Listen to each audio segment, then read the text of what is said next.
4 ans après son investiture à la tête de la République démocratique du Congo comme chef de l'État, 2019-2023, Félix Tshisekedi Tshilombo face au bilan. Devant la conscience nationale, internationale, notamment diasporique, bienvenue dans la semaine spéciale RDC du 20 au 26 février et c'est sur l'Afrique d'une seule voix. L'Afrique d'une seule voix. L'Afrique d'une seule voix. Alors, pour cette semaine spéciale RDC, j'ai le plaisir et l'honneur d'interviewer un confrère, M. Henri Désiré Nzouzi. Bonjour, M. Nzouzi. Bonjour Eugénie et bonjour à tous vos auditeurs. Nous voudrions vous connaître davantage. Alors, présentez-vous. Qui êtes-vous, Henri Désiré Nzouzi? Alors, je me définis volontiers comme citoyen du monde ayant l'ambition de connecter les différentes populations, les différents milieux, les différents courants de pensée dans un monde très fracturé à cause évidemment de pas mal de situations qui impactent sur l'avenir des uns et des autres, mais surtout une volonté de faire en sorte que les gens de bonne volonté se retrouvent autour d'idées fortes pour pouvoir faire avancer le débat. C'est vrai que j'ai un passé journalistique, j'ai un passé de diplomate, et ce sont, je dirais, des choses qui m'ont permis, au fond, de pouvoir persévérer sur cette voie, à savoir réunir des gens de bonne volonté, comme je viens de l'évoquer, pour essayer de réfléchir ensemble sur la manière la plus efficace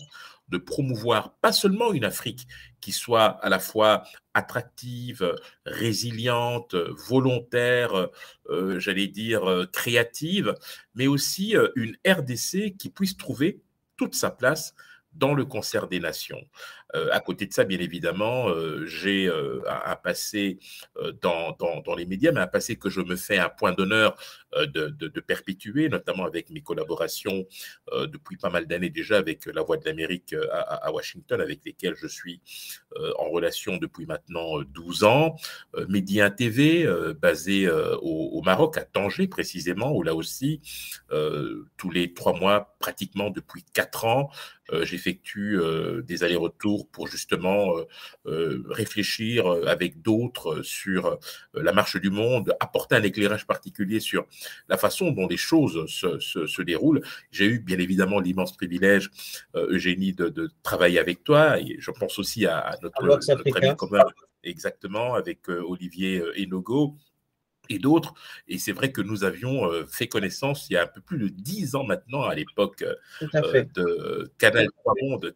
Alors, la particularité de cette émission, c'est que pour la première fois, ou en tout cas pour une des rares fois, on avait la possibilité d'associer des experts africains qui s'exprimaient sur les questions africaines.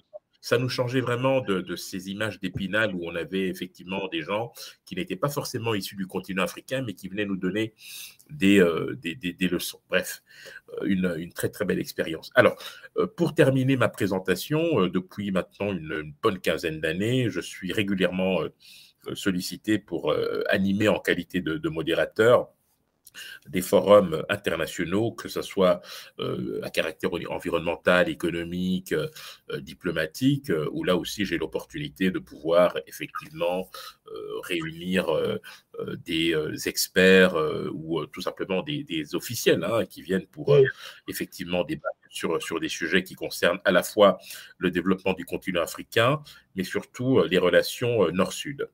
Voilà. Sacré parcours. Alors, voyageur infatigable, ambassadeur pour l'Afrique et notamment pour la RDC, vous en avez vu du monde, vous avez traversé des événements, vous avez parlé pour l'Afrique, vous avez questionné les personnes de bonne volonté autour de vous. Depuis que M. Félix Tshisekedi est le président de la RDC, ça fait 4 ans, on va dans la 5e année. Quels sont les faits importants que vous retenez? Alors d'abord, il faut bien rappeler, il faut rappeler que lorsqu'il accède à la magistrature suprême et qu'il est investi le 24 janvier 2019, Félix Antoine Tshisekedi Tshilombo hérite d'une situation extrêmement difficile. La RDC n'est plus à l'agenda international et puis surtout, il y a la persistance d'une situation sécuritaire totalement dégradée à l'est et au nord-est de la RDC. Et puis, vous avez un certain nombre de partenaires extérieurs qui se sont tout simplement détournés de la RDC parce qu'effectivement, il y avait un véritable déficit en termes de gouvernance. Et c'est vrai que le prédécesseur de Tshisekedi n'avait pas vraiment à cœur de préserver une qualité de relation suffisamment bonne avec les Occidentaux, ce que Félix Antoine Tshisekedi va s'employer à faire dès qu'il accède effectivement au pouvoir. Je pense que ce qu'il faut d'emblée mettre à son actif, c'est d'abord sa volonté de remettre la RDC à l'agenda international, ce qu'il a réussi à faire de fort belle manière. D'ailleurs, l'année où il a prêté serment et où il a commencé son mandat à la tête de la RDC, il s'est retrouvé déjà propulsé deuxième vice-président de l'Union africaine. Donc, c'est une manière de pouvoir entrer de plein pied, j'allais dire, à la fois dans la diplomatie et de pouvoir se servir de ce levier pour précisément promouvoir ce Congo que beaucoup attendaient de leur vœu. Parmi les mesures les plus emblématiques qu'il a prises, il y a bien évidemment la gratuité de l'enseignement. Il a également aboli l'obligation de visa pour les Congolais, pour les étrangers d'origine congolaise qui peuvent désormais revenir au pays et obtenir un visa à l'aéroport. Il a décrispé l'atmosphère au niveau international en renouant avec des partenaires traditionnels qui avaient pris leur distance à cause justement de pas mal de problèmes de communication. Et puis, il a tendu la main à ses voisins.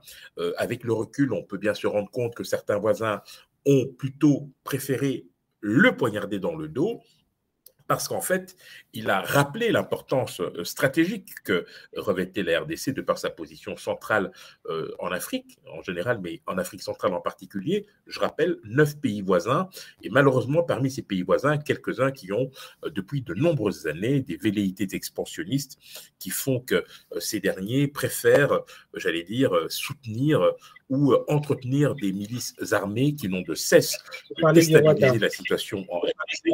Je parle de façon globale, hein, parce qu'il y a plusieurs pays qui, effectivement, ont des visées expansionnistes.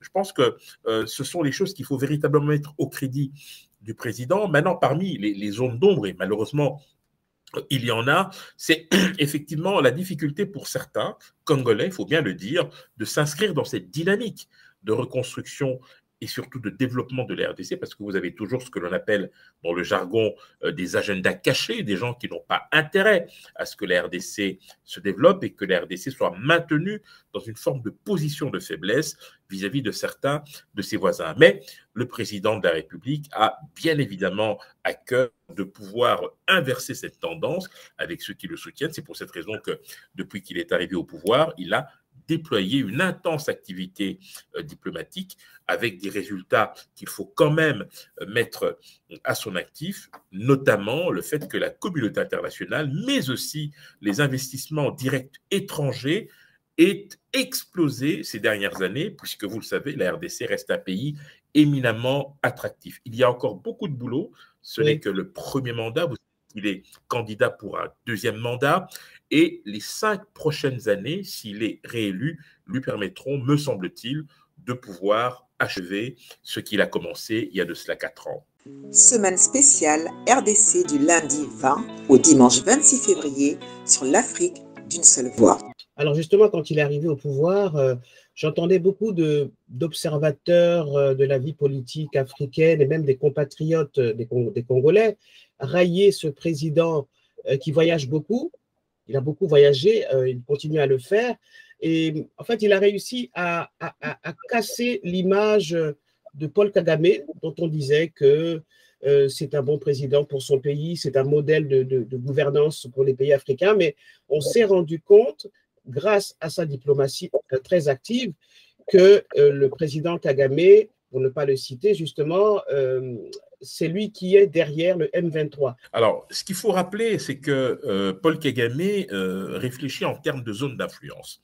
Donc, dans le droit international, les frontières physiques terrestres n'ont pas beaucoup d'importance à ses yeux. À partir du moment où les intérêts vitaux de son pays sont menacés, de son propre point de vue, il estime être en droit, il s'arroge ce droit de pouvoir alimenter des groupes armés qui lui permettent de maintenir une forme de contrôle dans une partie du territoire congolais qu'il considère comme faisant partie de sa zone d'influence. C'est pour cette raison d'ailleurs qu'il a toujours considéré le Nord Kivu comme étant dans une forme de continuité territoriale de son pays, mais surtout compte tenu de la position de cette province éminemment stratégique de la RDC. Vous savez que le lac Kivu se trouve entre la RDC et le Rwanda, et la province du Nord Kivu, c'est la province frontalière avec le Rwanda. Donc forcément, vous avez des appétits qui s'aiguisent. Mais jusqu'ici, Kagame avait bénéficié d'une forme de complaisance de la communauté internationale, en ce sens que cette communauté avait gardé son curseur ostensiblement bloqué sur le génocide de 1994, pour lequel, bien évidemment, nous avons tous été effrayé, mais avec les années, il s'en est servi comme un véritable fonds de commerce en brandant le spectre d'un nouveau génocide qui serait éventuellement préparé à partir de la RDC par des éléments résiduels des FDLR dont on sait aujourd'hui que leur capacité de nuisance a été considérablement amoindrie. En fait, les ambitions de Kagame aujourd'hui sont éminemment économiques et politiques, parce qu'effectivement, il y a une minorité tutsi congolaise qui se trouve en RDC, et il n'a de cesse de présenter cette minorité comme étant menacée, alors qu'en réalité, elle est parfaitement intégrée, mais surtout présente dans les institutions de la RDC. Cela a été démontré. Je rappelle qu'entre 2003 et 2006, l'un des 4 vice-présidents était issu de cette minorité. Je rappelle que beaucoup de responsables au niveau de l'armée, de la police, au niveau du gouvernement sont originaires de cette ethnie qui, c'est vrai, a eu, avec ce qui s'est passé en 1994, quelques difficultés à se réintégrer. Mais tout a été fait pour qu'il en soit ainsi. Et puis, il y a eu cet appel à la responsabilité lancé par le gouvernement congolais pour que l'on ne puisse pas stigmatiser cette minorité qui est aujourd'hui fait partie intégrante, j'allais dire, de toutes ces ethnies qui sont en République démocratique du Congo. Donc, en essayant d'instrumentaliser cette ethnie pour des raisons inavouées et de politique intérieure rwandaise, Paul Kagame commet une erreur monumentale, parce qu'en fait, il expose inutilement une minorité qui ne demande qu'une seule chose, vivre en bonne intelligence en RDC, en l'occurrence dans la partie est de la RDC, et vivre tout simplement en créant les conditions d'un développement qui profite à tous. 4 ans après son investiture à la tête de la République démocratique du Congo comme chef de l'État, 2019-2023, Félix Tshisekedi Tshilombo face au bilan. Devant la conscience nationale, internationale, notamment diasporique, bienvenue dans la semaine spéciale RDC du 20 au 26 février, et c'est sur l'Afrique d'une seule voix. L'Afrique d'une seule voix. L'Afrique d'une seule voix. Ce qu'a réussi à faire Félix Antoine Tshisekedi Tshilombo, ce que 2 de ses prédécesseurs n'avaient pas réussi à faire, c'était de nommer très clairement, j'allais dire, le problème. Il l'a fait du haut de la tribune des Nations Unies l'an dernier, dans un discours fort remarqué, où il a très clairement cité le Rwanda comme responsable. Et puis, en écho de tout cela, il y a eu ces différents rapports onusiens, dont on peut simplement déplorer le fait qu'ils n'aient pas été examinés sérieusement au niveau du Conseil de sécurité, mais qui établissent très clairement la responsabilité du Rwanda dans l'activisme du M23. Alors, autre particularité de ce personnage, donc de sa personnalité, nous parlons du président Félix Tshisekedi, c'est que on a le sentiment qu'on a affaire à un président plus humain. Je me rappelle qu'on avait fait une interview pour parler notamment de l'éruption du Nyiragongo. Donc, il avait vraiment réagi. On voit qu'il a aussi organisé une conférence pour parler de la masculinité positive. Est-ce que cette humanité, cet humanisme qu'on perçoit chez M. Félix Tshisekedi tient au fait qu'il appartient à la diaspora congolaise? Il a vécu longtemps à l'étranger. Alors, il y a effectivement une partie de la réponse que vous venez d'évoquer, mais il y a eu un véritable changement de paradigme lorsqu'il est arrivé à la tête de la RDC en qualité de chef de l'État. C'est qu'au fond, il a voulu rompre avec une forme d'éloignement des chefs d'État par rapport à la réalité, par rapport au Congo réel. Et c'est cette humanité qui, finalement, a été déterminante dans le fort courant d'adhésion dont il continue de bénéficier à l'heure actuelle, en dépit du fait, il faut bien le reconnaître, qu'il y a encore et toujours des difficultés, que ces difficultés ne seront pas résolues du jour au lendemain. C'est une question de temps. Il faut que nous soyons patients pour que les premiers résultats puissent donner leurs effets. Vous évoquiez tout à l'heure, il y a de cela quelques instants, la conférence sur la masculinité positive. Eh bien, figurez-vous que lorsque Macky Sall a été investi en tant que président en exercice de l'Union africaine en 2002, puisque son mandat s'est achevé en fait ce week-end dernier, c'est dans la place aux Comores. Eh bien, au moment de la passation de pouvoir entre Félix-Antoine Tshisekedi Tshilombo et Macky Sall, eh bien, Tshisekedi a été déclaré, ou en tout cas reconnu au niveau de l'Union africaine par ses pairs comme étant le champion de la masculinité positive. C'est d'ailleurs cette capacité pour les hommes de se réapproprier ce combat qui consiste à combattre toute forme de violence faite à la femme et à la jeune fille, et c'est de créer les conditions d'une meilleure prise en compte de ce problème en se faisant les avocats les plus acharnés de cette cause et en donnant à la femme la place qu'elle mérite dans la société. Et j'ai eu l'immense privilège, à l'époque, c'était le 25 novembre 2021, eh bien, de modérer cette conférence en présence de 6 chefs d'État qui sont venus à Kinshasa. Donc, je rappelle, Denis Sassou Nguesso, Faure Gnassingbé, Paul Kagame, Nana Akufo-Addo, Félix-Antoine Tshisekedi Tshilombo, bien évidemment. Il y avait aussi l'ancienne présidente Ellen Sirleaf Johnson et quelques autres éminentes personnalités qui ont rejoint également cette réunion en visioconférence, notamment le président de la Commission de l'Union africaine. Du beau monde, et pas n'importe qui, justement pour questionner cette question assez sensible de la violence que beaucoup de femmes en RDC, notamment dans cette région, donc l'Est de la RDC, continuent de subir. Est-ce que ces rencontres portent leurs fruits? Ce que les Congolais attendent, c'est que justement ça s'arrête. Comment arrêter tout ça? Alors, ce que je peux dire d'emblée, c'est qu'on n'a pas attendu cette conférence pour prendre conscience de la réalité du problème. Cela fait de longues années maintenant que vous avez sur le terrain des ONG, vous avez des agences du système des Nations Unies qui apportent leur soutien dans l'encadrement de ces femmes, qui leur apportent une forme de protection. Il y a un travail de sensibilisation qui est fait sur le terrain pour essayer évidemment de convaincre la communauté du bien fondé de protéger la femme, de la sanctuariser dans un environnement hostile où la femme est devenue au fil des années un véritable champ de bataille. Donc, ce que font les politiques à ce moment-là, c'est d'apporter une caution politique en promettant les moyens nécessaires pour pouvoir lutter efficacement contre ce fléau. Ça prend du temps, on est bien d'accord, on est loin des discours convenus, mais on est d'accord sur le diagnostic et sur les solutions qu'il faut y apporter.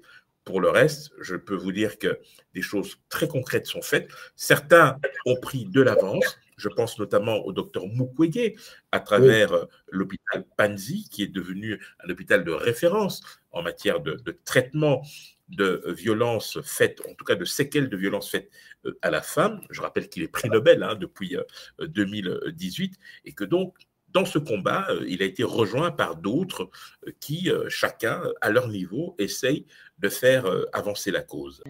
4 ans après son investiture à la tête de la République démocratique du Congo comme chef de l'État, 2019-2023, Félix Tshisekedi Tshilombo face au bilan. Devant la conscience nationale, internationale, notamment diasporique, bienvenue dans la semaine spéciale RDC du 20 au 26 février et c'est sur l'Afrique d'une seule voix.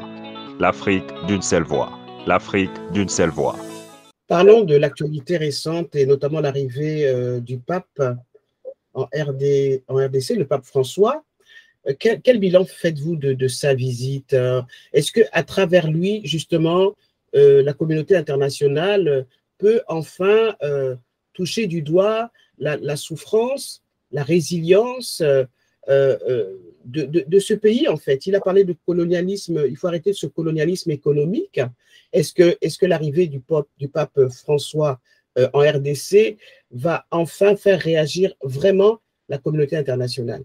Alors, il faut d'abord rappeler que la visite d'un pape, quel qu'il soit, est toujours un événement important.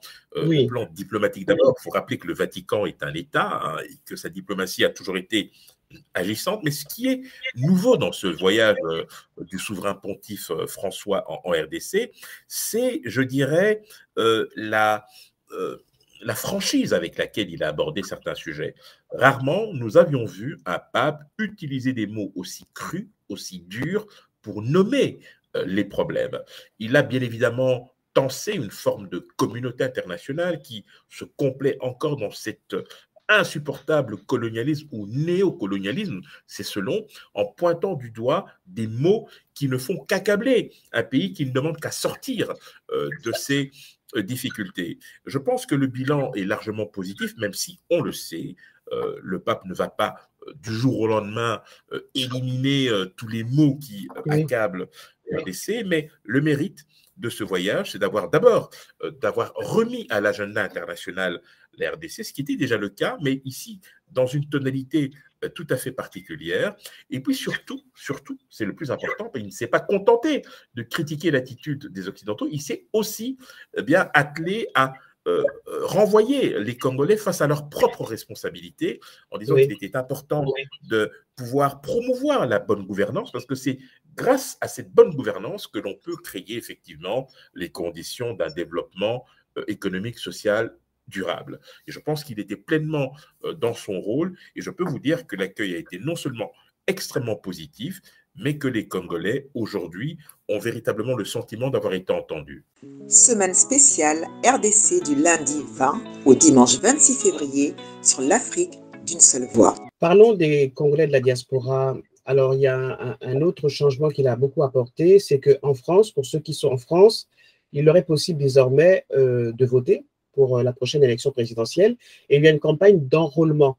Alors, j'ai interviewé une artiste assez connue, mais je ne la citerai pas, qui n'était pas au courant et qui pense que l'arrivée de M. Tshisekedi n'a rien changé à la condition des Congolais, et notamment des Congolais de l'étranger. Comment vous réagissez justement à cette nouvelle? C'est assez nouveau, c'est la première fois, je crois, que les Congolais de l'étranger, notamment en France, peuvent voter. Oui, tout à fait. Alors, ce qu'il faut rappeler, c'est que dans la loi électorale, il est prévu désormais que la diaspora aura le droit de vote, mais pour cela, il a fallu commencer par des pays pilotes, là où l'on a très forte concentration de Congolais. Les pays pilotes qui ont été retenus, c'est l'Allemagne, la France, la Belgique, il me semble le Royaume-Uni, mais aussi les États-Unis et le Canada. Donc, ces Congolais qui résident dans ces pays pourront donc exercer leur devoir civique lors du prochain scrutin qui aura lieu, il faut bien le rappeler, le 20 décembre 2023. C'est une avancée majeure parce que jusqu'ici, les différents législateurs avaient pris soin de ne pas accorder ce droit de vote à la diaspora pour une raison très simple, c'est que la diaspora congolaise est extrêmement politisée. Elle a toujours été très critique et a été en première ligne pour dénoncer les insuffisances en matière de gouvernance. Elle a toujours été en pointe aussi pour, j'allais dire, faire sa part dans le développement. Je rappelle que ce qu'on appelle les fameux remittances, en fait, les transferts de fonds de la diaspora congolaise pour l'année 2021-2022 s'élèvent à 2 milliards de dollars américains, ce qui, à l'époque, représentait, tenez-vous bien, un quart, voire un tiers du budget de l'État. Donc, c'est quand même une diaspora qui a un pouvoir considérable en cela qu'il permet de pouvoir aider les familles, les proches au pays, même si ces fonds ne sont pas forcément canalisés dans des investissements pérennes, mais ça permet tout de même de pouvoir stimuler la consommation sur le plan intérieur, et c'est toujours bon à prendre. Je pense que c'est une injustice qui vient d'être réparée. Nous verrons maintenant comment les choses pourront s'articuler par la suite, parce que la prochaine étape, vous devinez bien quelle sera celle de permettre, ou plutôt de prévoir qu'il y ait des députés, des Congolais de l'étranger, donc qui seraient éventuellement élus dans des circonscriptions à l'extérieur et qui pourraient venir défendre les intérêts de cette diaspora ou présenter à la communauté nationale les préoccupations les plus légitimes de cette dernière. Oui, alors, on va revenir sur une question, moi, qui est aussi très importante, avant de parler de la diaspora encore, c'est que le président il a enrôlé de nouvelles recrues, 10 000 recrues, 10 000 soldats c'est pour sécuriser le pays? Alors, ces soldats, il les a recrutés ou c'est parmi la jeunesse congolaise? Comment ça se passe? Alors, il y a eu un appel, un appel patriotique qui a été lancé pour convaincre les jeunes et ceux qui le souhaitaient de rejoindre le drapeau pour servir la nation à un moment où il y a péril en la demeure. C'est une manière aussi de pouvoir donner plus de responsabilités et, j'allais dire, prendre l'extrême gravité de la situation qu'il y a dans ce pays. Si nous devons effectivement défendre chaque centimètre du territoire national, il faut que chacun, du moins ceux qui se sentent appelés à le faire, puissent se manifester et puissent avoir l'opportunité de le faire. C'est pour cette raison qu'un cadre a été prévu à cet effet, c'est-à-dire enrôler ceux qui le souhaitent, dispenser une formation militaire qui leur permettront, le cas échéant, en fonction des compétences des uns et des autres, de pouvoir se retrouver au service de la nation à travers l'armée nationale dans toutes ses composantes. Ça n'a rien d'exceptionnel, c'est un moment très particulier de l'histoire de notre pays et je pense que de ce point de vue-là, cet appel a été largement suivi. Bien sûr, c'est un long processus, hein, on ne va pas en faire des super commandos du jour au lendemain, mais ce qui est important, c'est de voir qu'il y a une véritable prise de conscience au sein de cette jeunesse, au sein de cette population, sur la nécessité de défendre coûte que coûte l'intégrité territoriale et la souveraineté de la RDC. Vous organisez mensuellement un événement. Alors, est-ce que vous pouvez nous en parler? Et depuis quand il existe et quels en sont les résultats? D'abord, à l'origine, il y a cette émission que je produis depuis maintenant 3 ans, qui s'appelle le JT diplomatique. Oui. C'est un rendez-vous où je reçois les acteurs de la vie internationale. Alors, on peut peut-être les identifier, hein. Vous avez les gouvernements, vous avez les missions diplomatiques, vous avez les organisations internationales, le système des Nations Unies, les institutions financières internationales, les structures étatiques, non étatiques et les diasporas. Donc, ces personnes que je reçois viennent nous expliquer un peu comment s'articulent les relations entre leurs institutions et la RDC dans l'optique de son développement. Et pour poursuivre d'une certaine manière le débat, eh bien, j'ai institué mensuellement un rendez-vous qui s'appelle le Networking, un jeu de mots puisque Network, trait d'union K-I-N, Kin, qui est Kinshasa, où là, oui, dans des cadres relativement agréables, je réunis diplomates, entrepreneurs, hommes d'affaires, politiques, acteurs de la société civile, dans des endroits très agréables. On échange nos cartes de visite. Ceux qui le souhaitent prennent la parole pour annoncer une initiative ou lancer un appel à un partenariat. Et on le fait, je dirais, dans une ambiance bon enfant, avec l'ambition d'abord de briser la glace. Parce que vous savez, quand vous êtes dans des cadres informels, il est beaucoup plus facile de s'exprimer et de pouvoir trouver des points de convergence sur la manière la plus efficace d'accompagner la RDC sur la voie du développement. Et donc, c'est un rendez-vous très important. Je viens d'ailleurs d'organiser la dernière édition en date, c'était le 16 février dernier. Nous l'avons fait dans la nouvelle marina de Kinshasa, puisque je prends un soin très particulier à choisir des endroits, je dirais, insolites, qui rendent justement, j'allais dire, l'exercice agréable. Vous vivez entre la Belgique et la RDC, vous voyagez beaucoup. Bon, je pense que pour vous, c'est peut-être plus facile. Vous n'êtes pas comme beaucoup de Congolais exilés, parfois pour des raisons économiques ou politiques. Donc, c'est peut-être plus facile pour vous de parler de la RDC et d'avoir un regard, on va dire, à la fois très transversal, global, pointilleux, et avoir la distance nécessaire pour pour dire ce qu'est la RDC aujourd'hui. En quelques mots, comment vous pourriez parler de votre pays? Parce que l'image qu'on en a, c'est un immense pays avec beaucoup de richesses, des richesses stratégiques, hein, ne serait-ce que quand on prend notre téléphone, on sait qu'il y a un élément dans nos téléphones à nous pour lequel beaucoup de Congolais travaillent. En fait, ils travaillent et même, ils ne sont pas forcément payés. Donc, ça pèse lourd sur nos consciences, le coltan, sur nos consciences à nous. Il y a ces femmes victimes de violences en RDC, il y a cette résilience des Congolais. En même temps, il y a la musique congolaise, la culture congolaise. On voit ce dynamisme, cette résilience des Congolais. Alors, comment on fait avec ça? Comment on fait avec ce colosse fragile, mais tellement colosse? Alors, la RDC est de toute évidence victime de sa propre richesse. Ce qu'il faut, c'est de véritablement créer les conditions d'une véritable prise de conscience, d'un électrochoc qui inciterait chacun, et je pense évidemment à son capital humain, à sa jeunesse, de se rendre compte véritablement de la position géopolitique et stratégique qu'occupe ce pays. Je vous rappelle que si l'on s'arrête un moment sur la question du réchauffement climatique, sur les questions environnementales, la RDC, c'est un pays qui a une empreinte carbone négative. Ça veut dire que la RDC, en fait, absorbe plus de CO2 qu'il n'en émet. Et ce n'est pas surprenant que la RDC soit considérée aujourd'hui, et ça c'est depuis la COP26 à Glasgow, cela a été répété à Sharm el-Sheikh l'année passée lors de la COP27, c'est le pays solution. Vous avez le bassin du Congo, 60% de la richesse hydrographique concentrée en RDC avec ses 9 voisins, vous avez les tourbières, vous avez cette forêt équatoriale immense qui aujourd'hui, peu de gens le savent, est beaucoup plus, j'allais dire, outillée que l'Amazone pour justement atténuer les effets du réchauffement climatique. C'est un pays aux dimensions continentales et à la richesse exceptionnelle.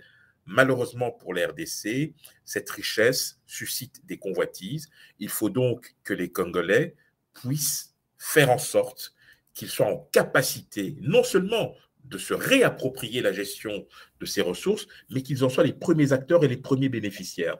Ce n'est pas un travail facile parce que vous avez toujours des intérêts occultes. Il faut véritablement créer les conditions de ce développement durable que l'on appelle de ses voeux.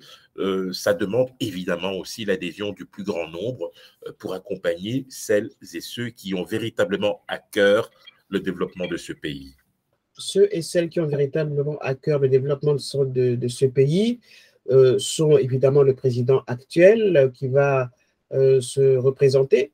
Et puis, il y a face à lui d'autres candidats, hein, M. Moïse Katumbi, M. Fayoulou, Dr Denis Mukwege, apparemment, qui veut être candidat. Comment vous analysez tout ça? Ce sont des candidats crédibles, présidentiables. Qu'est-ce qu'en pensent les Congolais? Alors, incontestablement, les noms que vous avez évoqués concernent effectivement des personnalités politiques qui ont effectivement une dimension présidentiable. Elles ont eu à exercer chacune des responsabilités dans le passé, et donc c'est tout à fait légitime de leur part que de vouloir se présenter. Maintenant, il faudra que l'opinion publique, que ceux qui auront la responsabilité de déposer leur bulletin dans l'urne puissent effectivement faire la part des choses en identifiant celui ou celle, parce que pour l'instant, on ne sait pas s'il y aura une femme parmi les candidats, qui sera à même de présider aux destinées de la République démocratique du Congo. Vous savez que le scrutin en RDC, c'est un scrutin à un seul tour, puisque Joseph Kabila a eu l'idée, à quelques mois de la présidentielle de 2011, de changer le mode de scrutin, ce qui a évidemment perturbé le jeu, ce qui fait qu'aujourd'hui, lorsque vous avez plusieurs candidats de l'opposition en face du candidat sortant, il y a indirectement une prime au sortant, puisque vous avez forcément une dispersion des suffrages due au nombre trop important de challengers. Mais ne préjugeons de rien, nous verrons comment les choses vont s'articuler, mais je ne vois pas très bien quels sont les arguments que tous ces candidats pourraient opposer à un président qui, depuis 4 ans, s'attelle justement à remettre le pays sur la voie du développement. Vous savez, en étant un peu brutal, je dirais que le premier mandat d'un président en Afrique, ce n'est pas seulement le cas de la RDC, en réalité, c'est un mandat qui ne dure que 3 ans. Parce que la première année, vous installez vos équipes, l'année suivante, vous commencez à mener vos différentes réformes, la 3e année, vous essayez de les consolider, la 4e année, vous avez effectivement besoin de conforter un certain nombre de projets structurants pour la société et pour le pays, et la dernière année, vous êtes en campagne électorale. Donc, en fait, vous n'avez que 3 ans pour travailler lors du premier mandat. Cette fois-ci, le président de la République sait qu'il ne pourra pas se représenter, puisque vous le savez, la constitution congolaise limite à 2 le nombre de mandats pour exercer les fonctions de chef de l'État. Donc, ce sera de toute façon son dernier mandat. Donc, il n'y aura pas d'enjeu à ce niveau-là, même si je sais que dans certains pays africains, la tentation du 3e mandat reste très, très forte. Mais Félix Antoine Tshisekedi Tshilombo n'est pas dans cette logique. Vous l'avez rappelé, il est issu de la diaspora. Il sait ce que c'est que le respect de la parole donnée, mais il sait surtout, c'est très important, qu'il faut penser à la génération suivante. On a toujours reproché aux politiques de s'accrocher à leurs privilèges, à leurs avantages. C'est le moment de pouvoir préparer la génération suivante. Et Félix Antoine Tshisekedi Tshilombo est dans cette dynamique-là. 4 ans après son investiture à la tête de la République démocratique du Congo comme chef de l'État, 2019-2023, Félix Tshisekedi Tshilombo face au bilan. Devant la conscience nationale, internationale, notamment diasporique, bienvenue dans la semaine spéciale RDC du 20 au 26 février et c'est sur l'Afrique d'une seule voix. L'Afrique d'une seule voix. L'Afrique d'une seule voix. Alors, concernant la relation entre la RDC et la Belgique, on parle d'un grand réchauffement diplomatique. Qu'est-ce que vous répondez à ça? J'ai évoqué tout à l'heure en introduction le fait que la RDC, avant l'arrivée de Félix Antoine Tshisekedi, avait maille à partir avec certains de ses partenaires traditionnels. C'était effectivement le cas de la Belgique. Je vous rappelle que la RDC n'avait plus d'ambassadeur à Bruxelles pendant 6 ans. C'est quand même incroyable. Alors que dans le même temps, la Belgique n'a pas voulu jouer la réciprocité. La Belgique a toujours envoyé un ambassadeur, malgré l'absence d'un ambassadeur en RDC. Alors, ce qui s'est passé, c'est qu'effectivement, peu de temps avant la visite historique du souverain belge en RDC, la RDC a nommé un ambassadeur pour bien montrer sa volonté de normaliser ses relations avec le royaume. Et donc, aujourd'hui, encore une fois, je l'ai dit, la RDC ne renie pas son passé. La RDC a plutôt à cœur de consolider les relations qui sont entretenus depuis de longues années, en dépit du fait que nous avons aujourd'hui l'arrivée de nouveaux acteurs majeurs. Il faut bien le dire, la Belgique aujourd'hui est très marginalisée par rapport à ce qui se fait en RDC en termes de business, en termes d'investissement, même si elle garde encore traditionnellement ce secteur de la coopération au développement qui lui tient très à cœur et qui touche directement les populations, j'allais dire, concernées. Mais lorsque vous parlez du secteur minier, des industries extractives, etc., ce sont d'autres acteurs qui ont le droit de citer. On pense évidemment aux Chinois, aux Russes, aux Indiens, aux Canadiens, aux Turcs, etc. Ce qui montre bien qu'on a changé d'époque. Et ce changement d'époque se traduit aussi par une volonté de diversifier ces partenariats à l'international, parce qu'aujourd'hui, seul compte le développement durable de la RDC et les autorités de la RDC se donnent les moyens d'y parvenir en nouant les alliances qui lui paraissent le plus susceptibles de lui permettre d'arriver à cet objectif. Henri Désiré Douzy, je vous remercie infiniment d'avoir accepté de répondre à mes questions pour cette semaine spécialement dédiée à votre pays de naissance. Est-ce que vous avez un message pour la diaspora congolaise, pour le président de votre pays, pour les Congolais? Alors, d'abord, ce n'est pas mon pays de naissance. Figurez-vous que je suis né à Bruxelles. Ah, vous êtes... Ah ben, d'accord. OK. Je suis né à Bruxelles. Donc vous êtes un afro-descendant. Un afro-descendant, tout à fait. Pur produit de la diaspora congolaise.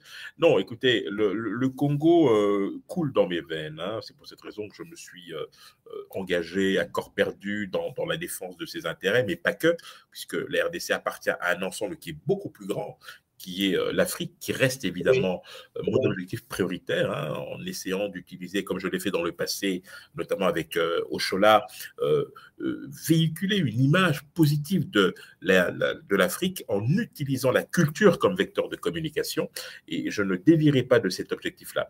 Non, je pense que la RDC s'est montrée suffisamment résiliente que pour, je dirais, se donner les moyens de se développer. C'est un effort qui demande à être amplifié, accompagner. Et moi, je lance bien évidemment un appel à toutes celles et ceux qui se sentent concernés par cet appel pour qu'ils puissent joindre leurs efforts à plusieurs, dont je fais partie, pour que l'on puisse effectivement faire de ce pays le géant, le colosse qui nous est souvent présenté d'ailleurs hein, dans les différents documentaires, mais qui se conclut toujours par « oui, mais trop riche, donc très pauvre ». Je pense qu'il faut inverser ce paradigme en créant les conditions justement de l'éveil d'un géant qui pourra rayonner sur d'autres pays et qui tireront profit immanquablement de son développement. Quand le Congo s'éveillera. Absolument, comme la Chine. Exactement. Merci infiniment et à très bientôt sur l'Afrique d'une seule voix. Merci infiniment, Eugénie, et je profite de cette occasion pour transmettre mes salutations fraternelles à toutes celles et ceux qui, avec toi, ne ménagent aucun effort pour faire de l'Afrique d'une seule voix ce rendez-vous que nous apprécions tant et qui nous permet de redonner de l'espoir à ces Africains qui en ont bien besoin. Merci. Semaine spéciale RDC du lundi 20 au dimanche 26 février sur l'Afrique d'une seule voix.